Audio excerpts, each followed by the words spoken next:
उत्तराखंड अधीनस्थ सेवा चयन आयोग पेपर लीक मामले के मुख्य आरोपी हाकम सिंह की अवैध संपत्ति पर कुर्की की कार्रवाई होगी। एसटीएफ ने 6 करोड़ की अवैध संपत्ति को कुर्क करने के लिए एक रिपोर्ट देहरादून जिलाधिकारी को सौंप दी है। आरोप है कि परीक्षाओं में धांधली कर हाकम सिंह ने 6 करोड़ रुपए की अवैध संपत्ति जुटाई थी, जिस पर अब कानूनी हंटर चलाने की तैयारी की जा रही है। यही नहीं, पुलिस अब दूसरे नकल माफियाओं पर भी कानूनी शिकंजा कसने की तैयारी में है। UK SSST paper leak case में 21 आरोपियों पर गैंगस्टर के तहत कार्रवाई की गई है और अब सरकार इन आरोपियों की अवैध तरीके से अर्जित की गई संपत्तियों की जांच कर रही है, ताकि उन्हें जब्त किया जा सके और इस तरह के अपराधियों की कमर तोड़ी जा सके। तो ये बड़ी कार्रवाई, हाकम सिंह की 6 करोड़ की संपत्ति कुर्क होगी। एसटीएफ ने देहरादून के जिलाधिकारी को इसके लिए रिपोर्ट सौंपी है और अवैध तरीके से जुटाई गई 6 करोड़ की संपत्ति जल्द कुर्क होगी। इस पर बड़ी कार्रवाई हो सकती है, जल्द ही इस कार्रवाई को शुरू किया जा सकता है। नकल माफिया हाकम सिंह की संपत्ति कुर्क करने की तैयारी है। यूके SSST धांधली मामले में मुख्य आरोपी है हाकम सिंह, जिस पर अब ये बड़ी कार्रवाई होगी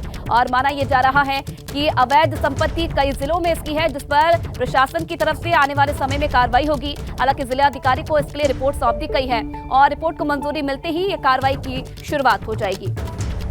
तो एक संदेश देने की कोशिश यहां पर की जा रही है प्रदेश सरकार की तरफ से। आने वाले समय में ऐसा कोई करने की सोचे तो उस पर किस तरीके की कार्रवाई हो सकती है, उसका एग्जाम्पल सेट करने की कोशिश फिलहाल की जा रही है और जिलाधिकारी को कार्रवाई के लिए रिपोर्ट सौंप दी गई है और जल्द ही इस रिपोर्ट को मंजूरी भी मिल सकती है। और चलिए, रवि कैंतुरा फिलहाल इस खबर पर और ज्यादा जानकारी के लिए हमारे साथ जुड़ रहे हैं। रवि, हाकम सिंह की अवैध संपत्तियों को कुर्क किया जाएगा, क्या जानकारी है इन अवैध संपत्तियों को लेकर? कहां पर ये मौजूद है और कब जो ये कार्रवाई है ये शुरू होगी? बिल्कुल आशीष, देखिए जिस तरीके से उत्तराखंड अधीनस्थ सेवा चयन आयोग पेपर लीक मामला उत्तराखंड की सुर्खियों में रहा है और 40 से अधिक इसमें गिरफ्तारियां हुई हैं और इसमें सबसे महत्वपूर्ण बात यह थी कि जो हाकम सिंह है वो प्रमुख आरोपियों में से एक है और एसटीएफ अपनी एक रिपोर्ट जिसको सौंप चुकी है जिलाधिकारी देहरादून को। इसमें ये कहा गया है कि 6 करोड़ की ऐसी चल अचल संपत्ति है जिसको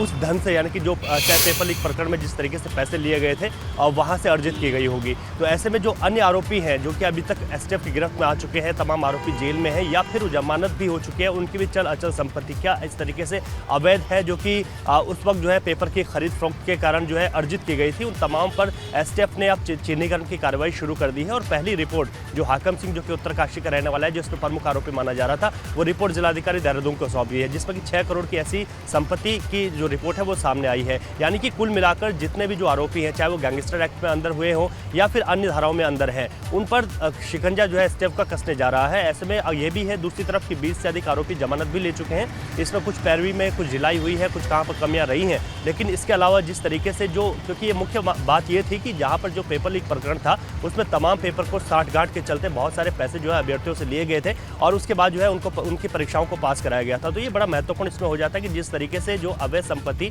जो अर्जित की गई है, उन आरोपियों को इस अवैध संपत्ति पर कुर्की की कार्रवाई की जाएगी। पहले चरण में अगर बात करें तो हाकम सिंह की जो 6 करोड़ की चल अचल संपत्ति की कुर्की की कार्रवाई के अब आदेश होंगे और आने वाले वक्त में जो है इस तमाम संपत्ति पर कुर्की की कार्रवाई की जाएगी। और जो आरोपी अभी जेल में है उनकी भी चल अचल संपत्ति, जो अकुत संपत्ति यहाँ पर अर्जित की गई है, उस संपत्ति का भी चिन्हीकरण किया जा रहा है। देखना होगा कि किस आरोपी की कितनी संपत्ति की अभी तक क्या जानकारी मिल पाई है, कहां पर जो ये अवैध संपत्ति है हाकम सिंह की वो हो सकती है जिन्हें आप बता रहे हैं कि अब चिन्हित किया जा रहा है? कौन कौन सी जगह है ऐसी, इसके बारे में कोई जानकारी?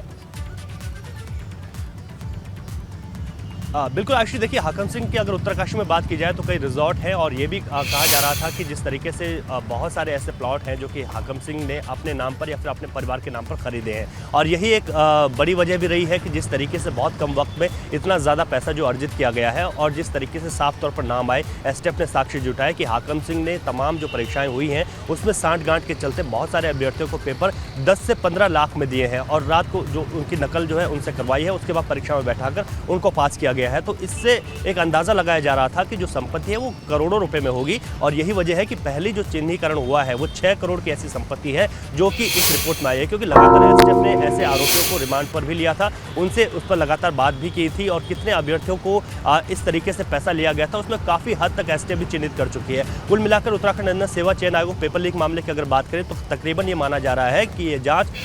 लगभग पूरी हो चुकी है, यानी कि जितने आरोपियों की गिरफ्तारी होनी थी वो हो चुकी है। कुछ 1-2 नाम ऐसे हो सकते सकते हैं कि जो अभी भी एसटीएफ की गिरफ्त से बाहर हो वो भी जल्द इसमें आएंगे और वो भी नहीं छूटेंगे, क्योंकि मुख्यमंत्री पुष्कर सिंह धामी जी साफ कर चुके हैं कि जिस तरीके से धांधली हुई है उसमें किसी भी आरोपी को बख्शा नहीं जाएगा। बिल्कुल रवि, तो सीएम पहले से इस पूरे मामले पर सख्त थे और अब प्रशासन की तरफ से आगे कार्रवाई करने की कोशिश फिलहाल की जा रही है। बहुत धन्यवाद आपका तमाम जानकारी देने के लिए।